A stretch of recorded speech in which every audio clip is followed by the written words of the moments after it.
बच्चों welcome again. आज मैं आपका वेलकम कर रहा हूं हमारे इनऑर्गेनिक केमिस्ट्री के चैप्टर में। और आपको पता है हम 7th चैप्टर कर रहे हैं। बहुत लंबा चैप्टर है, पर लंबा होने के साथ साथ ना बेटा ये इंटरेस्टिंग भी बहुत है।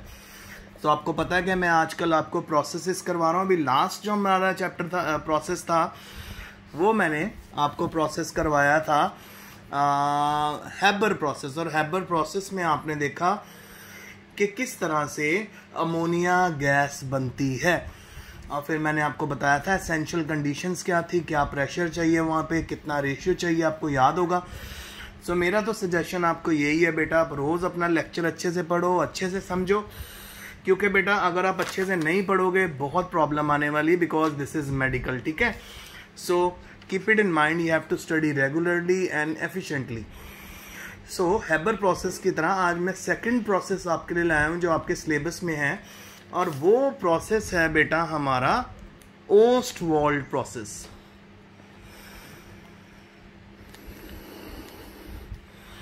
अब ये ओस्टवाल्ड प्रोसेस क्या प्रोसेस है? ये वो प्रोसेस है बेटा जिसके अंदर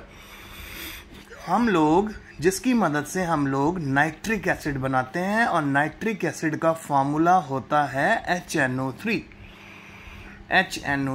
तो नाइट्रिक एसिड कैसे बनेगा, अलग अलग यहाँ पे हमारे पास ये पूरे का पूरा डायग्राम आपके सामने है। मैं पूरा डायग्राम बहुत अच्छे से आपको एक्सप्लेन करूँगा ताकि आपको एक ही बारी में समझ आ जाए और आपको कोई प्रॉब्लम ना हो। तो बड़े ध्यान से सुनना। तो बेटा सबसे पहले हमारे पास जो चैम्बर है यहाँ पे, इस चैम्बर को बोलते हैं कैटालिटिक कन्वर्टर। क्या बोलते हैं? Catalytic converter. यहाँ पे हमने अमोनिया और एयर को 1:10 में लेना है। अगर 1 रेशियो आप ले रहे हो अमोनिया का, तो 10 रेशियो आपने लेना है एयर का, O2 का। और प्लैटिनम और रोडियम की यहाँ पे गॉस प्रेजेंट होती है, यानी आप कह सकते हो जाली, और इसी को कैटालिटिक कन्वर्टर बोलते हैं। इस जाली के अंदर से हमारा अमोनिया और ऑक्सीजन पास होता है। सो जब हम अमोनिया और ऑक्सीजन को इस जाली के अंदर से पास करेंगे, माइंडेड बेटा यहाँ पे जो टेम्परेचर है वो टेम्परेचर 1100 केल्विन का होता है, बहुत ज़्यादा 1100 केल्विन का टेम्परेचर होता है। और जब हम अमोनिया और एयर को रिएक्ट करेंगे ना बेटा, तो हमारे पास सबसे पहली जो गैस बनेगी वो बनेगी NO गैस। सो यहाँ पे कौन सी गैस बनेगी? NO को नाइट्रिक ऑक्साइड भी बोलते हैं। यहाँ पे क्या लेना है? NH3 अमोनिया लेना है और ऑक्सीजन गैस लेना है। अमोनिया का 1 रेशियो लेना है, ऑक्सीजन का 10 रेशियो लेना है। तो इस रेशियो में जब गैस ऊपर चढ़ेगी तो किस में कन्वर्ट हो जाएगी? नाइट्रस ऑक्साइड में। और क्योंकि आपने देखा कि यहाँ पे बेटा टेम्परेचर बहुत ज़्यादा है, 1100 केल्विन का टेम्परेचर है, तो नाइट्रिक ऑक्साइड जैसे ही बनती है उसको कूलर के अंदर से पास किया जाता है। बेटा कूलर क्या करता है? इस गैस का टेम्परेचर बिल्कुल कम कर देता है। जैसे ही इस गैस का टेम्परेचर कम हो जाता है, उसके बाद इस गैस को यानी नाइट्रिक ऑक्साइड को पास कर दिया जाता है ऑक्सीडेशन चैम्बर में।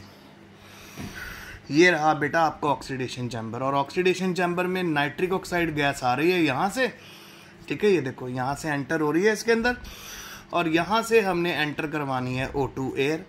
सो आप नोटिस कर रहे हो नाइट्रिक ऑक्साइड और O2 के बीच में रिएक्शन होता है और गैस बनती है nitrogen dioxide. Nitrogen dioxide gas बनती है। तो आपने देखा ऑक्सीडेशन चैम्बर में क्या हुआ कि जो नाइट्रिक ऑक्साइड यहाँ से आ रही थी उसको ठंडा करने के बाद जब हम उसको ऑक्सीडेशन चैम्बर में डालते हैं, वो रिएक्ट करती है ऑक्सीजन गैस के साथ और नाइट्रोजन डाइऑक्साइड गैस बनाती है। अब नाइट्रोजन डाइऑक्साइड गैस हमारे पास बन गई, तो हमारा पहला चैम्बर था कैटालिटिक कन्वर्टर, कैटालिटिक चैम्बर, जिसके अंदर अमोनिया और ऑक्सीजन ने मिलकर नाइट्रिक ऑक्साइड बनाया। फिर कूलर में इसको ठंडा कर दिया गया नाइट्रिक ऑक्साइड को। उसके बाद सेकंड चैम्बर है हमारा ऑक्सीडेशन चैम्बर, जिसमें ऑक्सीजन पास की गई। सो नाइट्रिक ऑक्साइड और ऑक्सीजन आपस में रिएक्ट करके क्या बनाएंगे? नाइट्रोजन डाइऑक्साइड बनाएंगे। इस नाइट्रोजन डाइऑक्साइड को हमारे आखिरी चैम्बर में डाल रहे हैं और उस चैम्बर को बोलते हैं बच्चों एब्जॉर्प्शन टावर। अब एब्जॉर्प्शन टावर भी आपको बता दूं क्या होता है। एब्जॉर्प्शन टावर होता है जिसमें टॉप से शावर्स निकल रहे होते हैं, शावर्स प्रेजेंट होते हैं जो वाटर फेंकते हैं इस चैम्बर में, ठीक है, जो वाटर पास करते हैं। एक आप कह सकते हो कि बिल्कुल जैसे शावर की जैसे धार निकलती है वैसे यहाँ से ढेर सारा वाटर आ रहा होता है और रास्ते में गोल गोल गोल गोल क्वाड्स होते हैं, आप कह सकते हो इसको फ्लैंक्स भी बोलते हैं, छोटे छोटे छोटे छोटे स्फेरिकल, हम यहाँ पे आप कह सकते स्फेयर्स रखते हैं उसके बने हुए अपना स्टोन के। तो इन स्टोन के स्फेयर से क्या होता है, सरफेस एरिया मिलता है नाइट्रोजन डाइऑक्साइड का। अब आपको पता है कि गैस हमेशा ऊपर की तरफ बढ़ेगी, तो यहाँ से बेटा नाइट्रोजन डाइऑक्साइड ऊपर की तरफ बढ़ती है और वहाँ से ऊपर से नीचे की तरफ क्या गिर रहा है, पानी। तो इन क्लिंकर्स के बीच में, इन क्वार्ट्स के बीच में नाइट्रोजन डाइऑक्साइड और वाटर के बीच में रिएक्शन होता है, यानी हम क्या करते हैं, हाइड्रोलिसिस करते हैं वाटर का। तो जब हम वाटर का हाइड्रोलिसिस पास करते हैं नाइट्रोजन डाइऑक्साइड के ऊपर, सो क्या बनता है, नाइट्रिक ऑक्साइड बनता है। नाइट्रिक ऑक्साइड बनता है जिसको हम HNO3 नाइट्रिक एसिड बनता है जिसको HNO3 बोलते हैं। तो यहाँ से गैस ऊपर चढ़ी, पानी के साथ रिएक्ट किया, नाइट्रिक एसिड बना और सारा नाइट्रिक एसिड बेटा यहाँ पे नीचे इकट्ठा हो जाता है और उसके बाद हम उस नाइट्रिक एसिड को अपनी यूज़ के लिए निकालना शुरू कर देते हैं। सो बेटा आपको पूरा लेक्चर समझ आया। और यहाँ से देखिए, यहाँ पे एक और यहाँ पे आउटलेट बनी हुई है जो वेस्ट गैस आपको नज़र आ रहा है। तो जितनी भी गैस यूज़ नहीं हुई, यानी नाइट्रोजन डाइऑक्साइड जो यूज़ नहीं हुई, वो बाहर निकल जाती है और इस वेस्ट गैस को भी रिसाइकल कर दिया जाता है यहाँ पे। सो मेजर बातें आपको ओस्टवाल प्रोसेस में याद रखनी है। कौन कौन सा चैम्बर है, एक तो कैटालिटिक कन्वर्टर चैम्बर है, ऑक्सीडेशन चैम्बर है, एब्जॉर्प्शन टावर है। तो रिवीजन, सबसे पहले अमोनिया और ऑक्सीजन को 1:3 में लेना है, 1:10 सॉरी 1:10 में लेना है। 1 अमोनिया है तो 10 ऑक्सीजन है। इनको आपस में रिएक्ट करना है, प्लेटिनम और रोडियम कैटलिस्ट के ऊपर से इसको पास करना है, 1100 केल्विन का टेम्परेचर। तो नाइट्रोजन मोनोऑक्साइड यानी नाइट्रिक ऑक्साइड गैस बनेगी। नाइट्रिक ऑक्साइड को ठंडा करा जाएगा कूलर की मदद से। जब आपका नाइट्रिक ऑक्साइड ठंडा हो जाएगा उसको पास किया जाएगा आगे ऑक्सीडेशन चैम्बर में। ऑक्सीडेशन चैम्बर में नाइट्रिक ऑक्साइड ऑक्सीजन के साथ रिएक्ट करेगा और जब नाइट्रोजन और ऑक्सीजन आपस में रिएक्ट करेंगे, नाइट्रोजन मोनोऑक्साइड और ऑक्सीजन रिएक्ट करेंगे तो नाइट्रोजन डाइऑक्साइड बनेगा।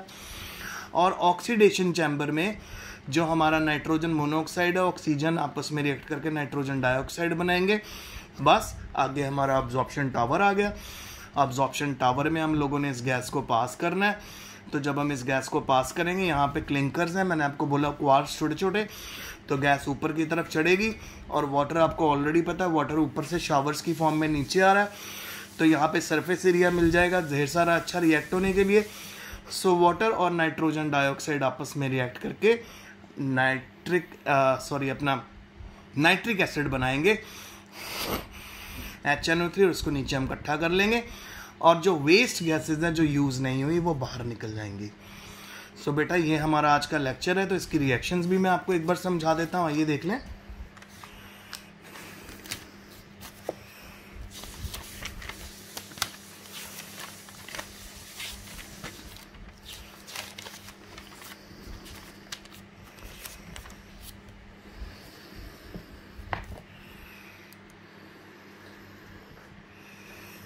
ये रही बेटा आपके सामने नाइट्रिक एसिड की रिएक्शन की मैन्युफैक्चर की रिएक्शन। तो सबसे पहले इस प्रोसेस को क्या बोलते हैं, इस प्रोसेस को ओस्टवाल प्रोसेस बोलते हैं और इसमें अमोनिया और एयर का रेशियो 1:10 लेना है, टेम्परेचर 500 केल्विन लेना है, प्रेशर 9 बार का लेना है, कैटलिस्ट प्लेटिनम और रोडियम लेने हैं।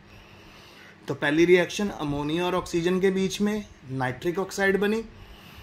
सेकेंड रिएक्शन नाइट्रिक ऑक्साइड को जब हम ऑक्सीडेशन चैम्बर में भेजेंगे ऑक्सीजन से रिएक्ट करके नाइट्रोजन डाइऑक्साइड बनी। थर्ड रिएक्शन नाइट्रोजन डाइऑक्साइड और वाटर का रिएक्शन करेंगे हम लोग हमारा एब्जॉर्प्शन चैम्बर में और नाइट्रिक एसिड आपको मिल जाएगा। नाइट्रिक ऑक्साइड जो वेस्ट गैस है वो बाहर निकल जाएगी, इसको दोबारा यूज़ कर लेंगे। तो लिखा। तो बेटा ये हमारा एक तरह का पूरा प्रोसेस आज कंप्लीट हो गया। तो ये मेरा आज का लेक्चर है, इसको प्लीज़ अपनी कॉपीज़ में अच्छे से लिख लेना, रिएक्शंस को भी, एंड अच्छे से पढ़ाई करो, ठीक है। एंड प्लीज़ सभी बच्चे लेक्चर सुने ताकि आपको आने वाले टाइम में कोई डिफ़िकल्टी ना आए।